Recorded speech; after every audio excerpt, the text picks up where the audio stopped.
بصوا جيتوا للصراحة أنا كنت قاعدة زهقانة جدا وعندي حالة اكتئاب فظيعة. فأنا حبيت بس إن أنا أصور فيديو بحيث إن أنا أفك عن نفسي بس شوية، والله مش أكتر. فما تتضايقوش مني بجد، ما تتضايقوش مني. وتقولوا ايه الفيديو اللي هي مصورة ده، بس والله العظيم بجد كنت مكتئبة جدا. فقلت فرصة ان المطبخ عندي نضيف وانا مرتبة كل حاجة. فقلت اصور فيديو خفيف كده معاكم. تمام. مساء الخير، ازيكم؟ عاملين ايه؟ وحشتوني جدا. زي ما انتم شايفين كده المطبخ رايق ونضيف بصراحة، لسه مشطبة المطبخ. فقلت اصور معاكم فيديو بقى، نستغل الفرصة كده ان المطبخ نضيف ونعمل فيديو مع بعض كده خفيف. عايزه اقول لكم كمان ان انا متعوده ان انا اشطب بيتي كل يوم قبل ما انام. مطبخ البيت كله بيتكنس. لو في عندي غسيل بغسل وبنشر، بخلص كل شغل بيتي من بالليل. بس على قد ان انا اصحى الصبح، اذا كنت هروح شغلي احضر فطار لاولادي قبل ما امشي، وبعد ما ارجع بقى اقوم بقى شايفه موضوع الغدا ده. انا من الناس اللي ما بحبش اطبخ من بالليل بصراحه، بس دي يعني ايه، دي مشكله عندي. ما بحبش اعمل اكل ويبات ونيجي تاني يوم ناكله. تمام. فبس كل الحكايه ان انا بقى بعد ما برجع من الشغل بروح جايه عامله الغدا على طول، بس بكون مفطراهم قبل ما امشي، طبعا ده شيء اساسي. تعالوا بقى كده نسمي الله ونبدا الفيديو بتاعنا النهارده. والفيديو بتاعنا النهارده فيديو خفيف وظريف يعني. حبيت اقول لكم فيه بس ان انتم وحشتوني جدا، من زمان ما ظهرتش معاكم على القناه. فان شاء الله هنعمله مع بعض. ما تنسوش تعملوا لايك للفيديو، ما تنسوش تعملوا لايك للفيديو. تمام. تعالوا بقى كده نشوف هنعمل ايه مع بعض النهارده. بصوا كده، انا اشتريت الخس ده. تمام. اول مره اجيبه السنه دي بصراحه. هو طلع بقاله مده، لكن انا مشكلتي ان انا يعني بمشي مسافة طويلة كده من الشغل لحد لما بجمع كل طلبات البيت. فكنت شايلة مشكلة ان انا هشيله يعني لحد لما اخلص الطلبات بتاعتي. لكن انا النهارده قلت لازم اجيبه بقى علشان الاولاد طلبوا مني. تعالوا نشوف كده هنعمل بيه ايه وهنعمله ازاي. يلا بينا.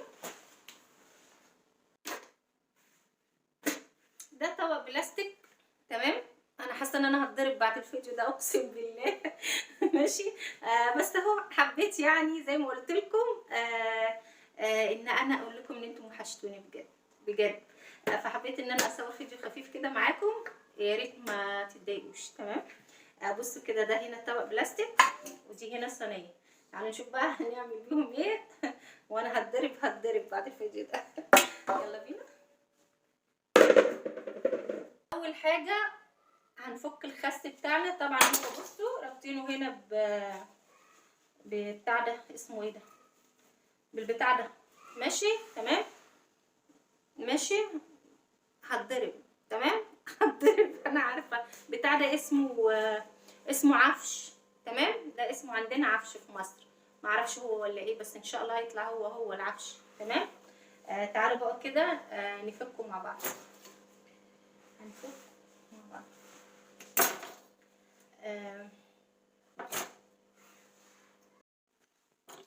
هنفكه. تمام. بالسكينه هنا كده اهو. نقطع بقى البتاع ده. تمام. بصوا كده معايا. تمام.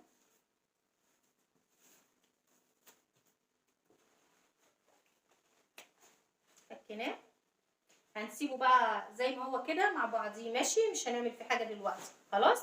هنفك اللي عندنا. انا جايبه 3 ربطات يا بنات. الربطه ب5 جنيه، يعني ال3 دول ب15 جنيه.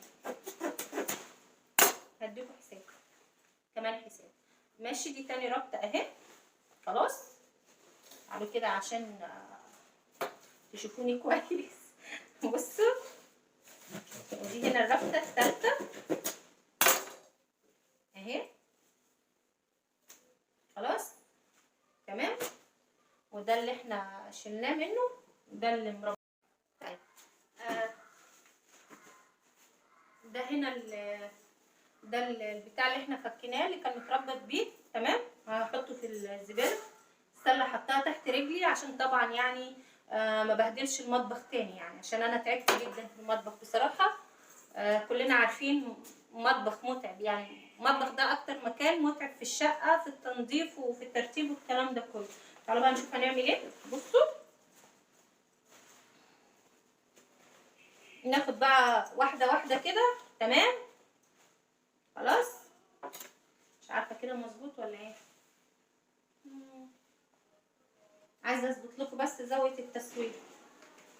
حابه ان انا اكون معاكم النهارده يعني بصراحه. وهبدا ان انا اقطع الورق. تمام اهو. قطعت الجزء اللي فيه الورق بس. بدات هنا اقطع الجزء اللي هو اللي فيه الورق بتاع الخس بس. تمام خلاص. وهبدا ان انا احطه في الصينيه اللي عندي دي. خلاص.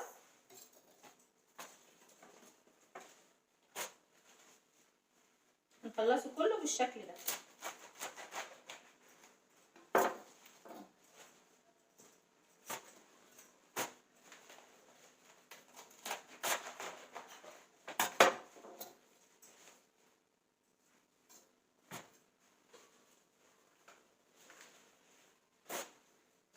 طبعا هتقولوا ايه الفيديو اللي انت عاملاه ده، يعني ايه اللي انت عاملاه ده، صح؟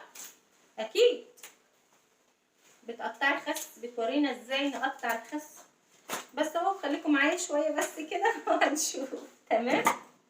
يمكن اكون انا بعمل حاجه تكون جديده على بعض الناس. بصوا انا هنا اخدت كميه الورق اللي عندي. طبعا الورق ده احنا مش هنرميه، الورق ده انا هعمل بيه بكره محشي ان شاء الله وهنتغدى بيه، هنعمل بيه محشي. تمام تمام. في فعلا في ناس في بعض الدول العربيه ما يكونوش عارفين ان الورق الخس ده بيتعمل بيه محشي. عشان انا كنت عملت فيديو قبل كده من فتره كبيره ونزلته. كنت عامله محشي ورق خس، وحسيت ان في ناس كتير متفاجئه ان ورق الخس بيتحشي. لا هو بيتحشي عندنا في مصر. عايزه اقول لكم ان هو بيبقى طعمه حلو جدا. وعايزه اقول لكم كمان ان هو من افضل انواع المحشي عندي، يعني اكتر محشي انا بحبه بجد محشي ورق الخس. تمام. تعالوا بقى نجيب الخس بتاعنا، عشان لو عندك اطفال صغيرين تجهزيه ليهم ازاي بحيث ان هم ياكلوه كده بمنتهى السهوله. تمام. انا بنجيب الخس بتاعنا وبنشيل فيه بقى اي زيادات، يعني اي الورق اللي بايظ الخارجي ده طبعا انا بشيل كل ده. وعايزه اقول لكم كمان ان انا مش برميه برضو، انا مربيه طيور والصبح ان شاء الله هبقى احطه ليهم برضو بياكلوه. تمام. وهبدا اجيب بقى العروق بتاعتي، وهبدا ان انا افضيها بالشكل ده. اي ورق في العروق ببدا ان انا اشيله، علشان انا عندي اطفال صغيرين ما بيعرفوش يشيلوه. فكل شويه يا ماما تعالي شيلي لنا الورق، يا ماما تعالي شيلي لنا. فانا من الاول بجهزه لهم بالشكل ده بقى كده. ببدا ان انا افضيه من الورق. تمام. بحيث ان هم ياخدوه ياكلوه على طول. ما تتضايقوش من الفيديو بجد يعني. انا عارفه ان هو فيديو بسيط جدا. اخده بقى زي ما هو كده وابدا اقطع العروق بالشكل ده. بقطع العروق نفسها بالشكل ده كده اهو. احطها بقى في طبق عندي او في اي بوله واسعه شويه.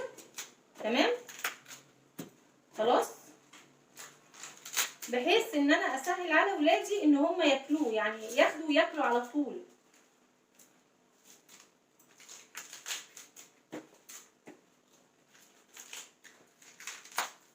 تمام. طبعا باخد هنا الجزء بتاع الراس بتاع الخسايه ده برضو وبقشره مش بيترمي.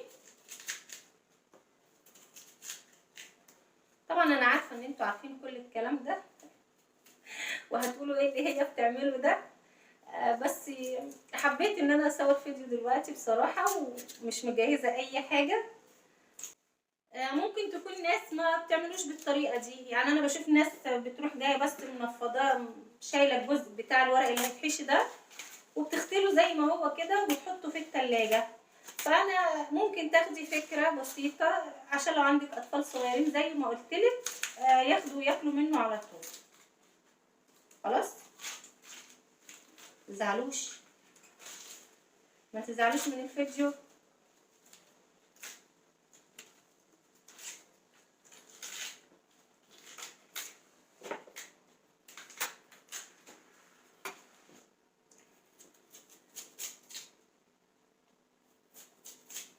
لو في حد فيكم بيحب محشي ورق الخس يا ريت يكتب لي في التعليقات. يعني عايزه اشوف انا بس كده اللي بحبه ولا في ناس كتير بتحب محشي ورق الخس بصراحه.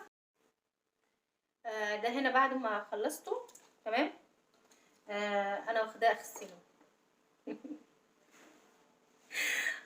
بصوا جيتوا للصراحه انا كنت قاعده زهقانه جدا وعندي حاله اكتئاب فظيعه، فانا حبيت بس ان انا اصور فيديو بحيث ان انا افك عن نفسي بس شويه، والله مش اكتر. فما تتضايقوش مني بجد، ما تتضايقوش مني وتقولوا ايه الفيديو اللي هي مصوره ده، بس والله العظيم بجد كنت مكتئبه جدا. فقلت فرصه ان المطبخ عندي نضيف وانا مرتبه كل حاجه، فقلت اصور فيديو خفيف كده معاكم. تمام، فتعالوا بقى نغسل الخس مع بعض. ماشي اهو.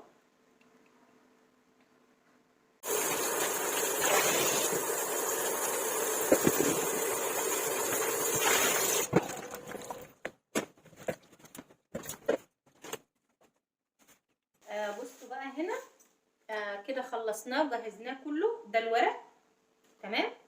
بكره هعمل محشي مش عارفه اصور الفيديو بتاع المحشي ولا لا. احنا صورنا فيديوهات محشي كتير، لكن ممكن اصوره زي ما قلت لكم علشان في ناس كتير في الدول العربيه ما تعرفش ان ورق الخس بيتحشي وانه طعمه حلو جدا وانه كله فوائد وفي قيمه غذائيه عاليه جدا.